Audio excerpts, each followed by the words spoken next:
नमस्कार, आप सभी देख रहे हैं बिहार बुलेटिन। मैं हूं प्रियंका।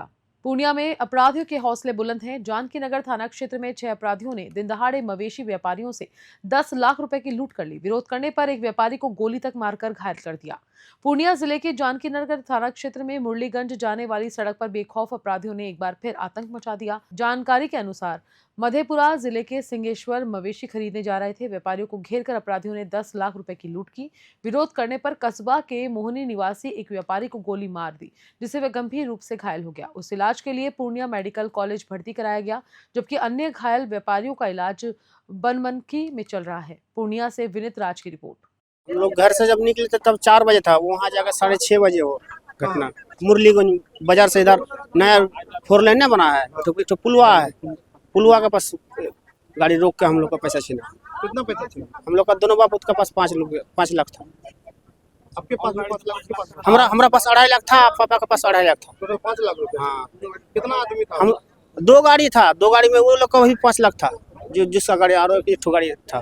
कितने लोग से छीनते किया? हम लोग को 6 आदमी थे। हम लोग नालंदा जिले के बिहार थाना क्षेत्र में एक किशोर का शव मिलने से इलाके में सनसनी फैल गई।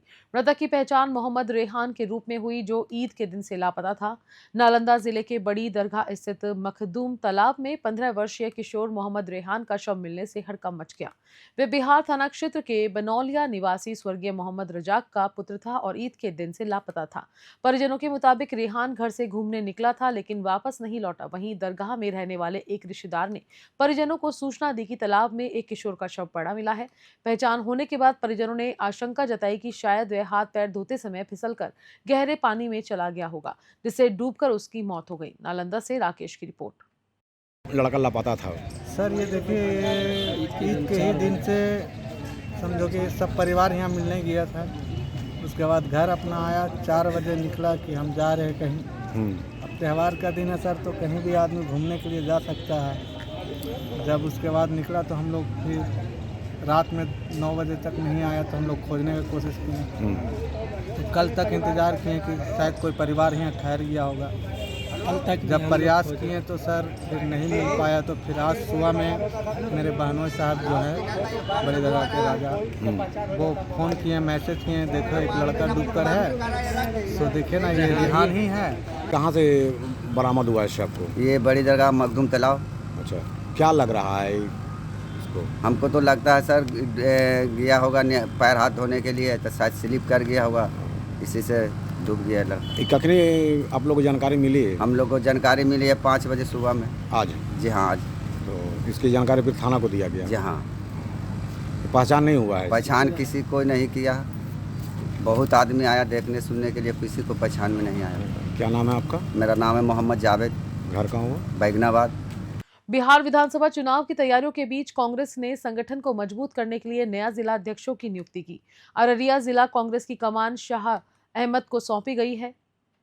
बिहार में आगामी विधानसभा चुनाव को देखते हुए कांग्रेस संगठन को मजबूती देने में जुट गई है। इसी कड़ी में राष्ट्रीय महासचिव के.सी. वेणुगोपाल द्वारा जारी आदेश के तहत अररिया जिला कांग्रेस के नए अध्यक्ष के रूप में शाद अहमद की नियुक्ति की गई है। शाद अहमद कांग्रेस के पुराने नेता हैं और एनएसयूआई युवा कांग्रेस समेत भारतीय राष्ट्रीय कांग्रेस में कई महत्वपूर्ण पदों पर कार्य कर चुके हैं। वे फारबिसगंज नगर परिषद के उप प्रमुख पार्षद भी रह चुके हैं। उनकी नियुक्ति की घोषणा होते ही फारबिसगंज स्थित उनके आवास पर बधाई देने वालों का तांता लग गया। समर्थकों में उत्साह है और वे इसे संगठन को मजबूती देने के लिए एक अहम फैसला मान रहे हैं। अररिया से मुबारक हुसैन की रिपोर्ट। साथ ही हम केंद्रीय नेतृत्व को, आला कमान को, आदरणीय राहुल गांधी जी को और प्रदेश नेतृत्व को का भी हम शुक्रिया अदा करते हैं कि उन्होंने एक आम कार्यकर्ता को ये बड़ी जिम्मेदारी दी है।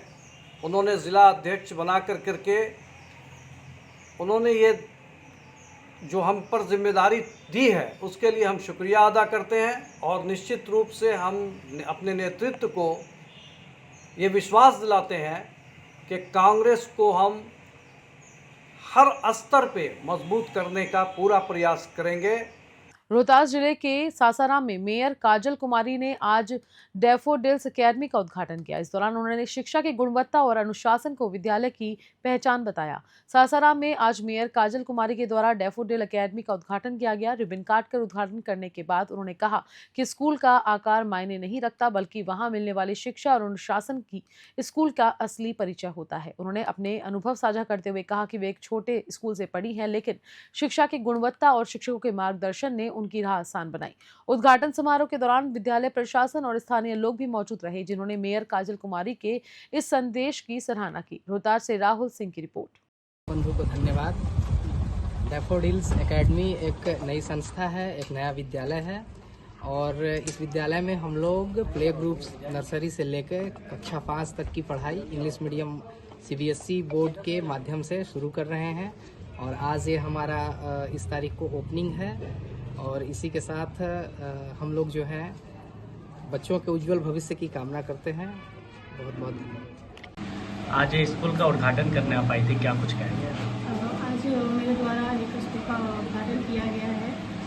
पहले तो सभी को मैं जो भी टीम है प्रिंसिपल और टीचर्स सभी को मैं शुभकामनाएं देती हूँ कि इनके द्वारा एक तरह से शिक्षा को आगे बढ़ाने के लिए काम किया जा रहा है, जो आज स्कूल का ओपन कराया गया है, ताकि आगे चलकर हमारे जो भी बच्चे हैं अपना भविष्य तैयार कर सकें और आगे अपना भविष्य संवारें। शेखपुरा जिले के मदारी गांव ने स्वच्छता और नवाचार का एक बेहतरीन उदाहरण पेश किया। यहां के ग्रामीण बायोगैस संयंत्र के जरिए स्वच्छ और किफायती ईंधन का उपयोग कर रहे हैं, जिससे गांव की ऊर्जा जरूरतों को पूरा करने की लिए मदद की जा रही है। शेखपुरा जिले के सदर प्रखंड के महसार पंचायत स्थित मदारी गांव कभी पिछड़े गांवों में गिना जाता था, लेकिन अब ये स्वच्छता और ऊर्जा आत्मनिर्भरता की मिसाल बन चुका है।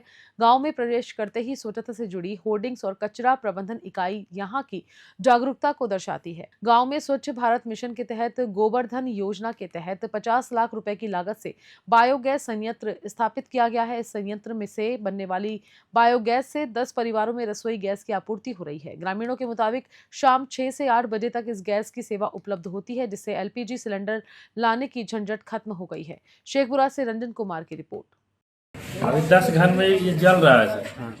10 घर में एक शाम के शाम खाली जलता है। 6 बजे चालू करते हैं, 8 बजे बंद करते हैं। गोबर की ये समस्या है कि वहाँ पर गोबर को पहुँचाने के लिए चाहता है नहीं, वहाँ चाहते हैं कि गोबर यहाँ से कई साइड पर पहुँचाने के लिए। ये समस्या है सर, और कोई समस्या नहीं है। जलता बढ़िया है। हाँ, जलता है, बहुत अच्छा जलता है। उस सिलेंडर से इस सिलेंडर में अंतर क्या है?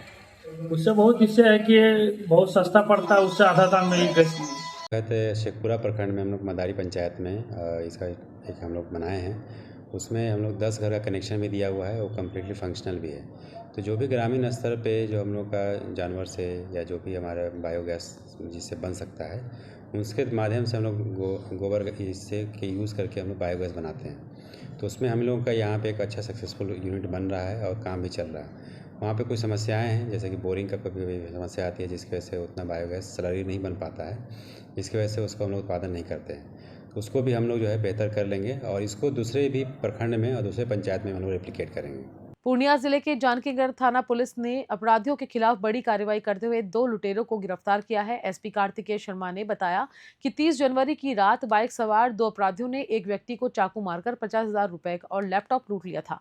मामले की गंभीरता को देखते हुए SDPO बनमनखी सुबोध कुमार के नेतृत्व में SIT टीम का गठन किया गया। पुलिस ने इस लूटकांड में शामिल रंजन यादव को चाकू के साथ गिरफ्तार किया। वहीं दूसरी कार्रवाई में पुलिस ने कुख्यात अपराधी हरेराम यादव को एक पिस्टल और 5 कारतूस के साथ दबोचा। हरेराम यादव की पुलिस को लंबे समय से तलाश थी। पूर्णिया से विनीत राज की रिपोर्ट। कुछ अपराधकर्मी जानकीनगर थाना क्षेत्र में आए थे। इनका इरादा वहाँ पर लूट की घटना कारित करने का था। उसी में एक जो अपराधकर्मी आए थे उनको गिरफ्तार किया गया। उनके पास से एक देसी पिस्टल और 5 कारतूस बरामद हुए हैं। ये जो व्यक्ति हैं हरेराम कुमार यादव, ये रहने वाले हैं जानकीनगर के हैं और इनके ऊपर 2 केस हैं, मुरलीगंज थाना में और ग्वालपारा, इसमें पहले ही जेल जा चुके हैं। इसमें इनके साथ जो अन्य व्यक्ति थे उनकी पहचान कर ली गई है, उनको भी जल्द गिरफ्तार किया जाएगा। समाज में जागरूकता लाने और शिक्षा व पर्यावरण संरक्षण को बढ़ावा देने के उद्देश्य से जदयू नेता और सामाजिक कार्यकर्ता सोनू रजक ने अपने मामा के जन्मदिन को खास तरीके से मनाया। उन्होंने स्कूल के बच्चों के बीच कॉपी कलम बांटे और वृक्षारोपण किया। स्थानीय प्रखंड क्षेत्र के विष्णु बिगहा नवसृजित प्राथमिक विद्यालय में जदयू नेता सोनू रजक ने अपने मामा के जन्मदिन को एक यादगार रूप में बदल दिया। उन्होंने स्कूली बच्चों को कॉपी और कलम वितरित की और वृक्षारोपण कर पर्यावरण संरक्षण का संदेश दिया। सोनू रजक ने बताया कि उनके मामा को बचपन से ही बच्चों से विशेष प्रेम था और वे पर्यावरण को लेकर भी जागरूक रहते हैं। इसी को ध्यान में रखते हुए उनके जन्मदिवस को खास बनाते हुए वृक्षारोपण किया गया ताकि समाज में जागरूकता फैले और लोग पर्यावरण संरक्षण की दिशा में आगे बढ़े। अरवल से रंजन कुमार की रिपोर्ट। बुलेटिन में फिलहाल इतना ही। मैं लेती हूँ इजाजत। नमस्कार।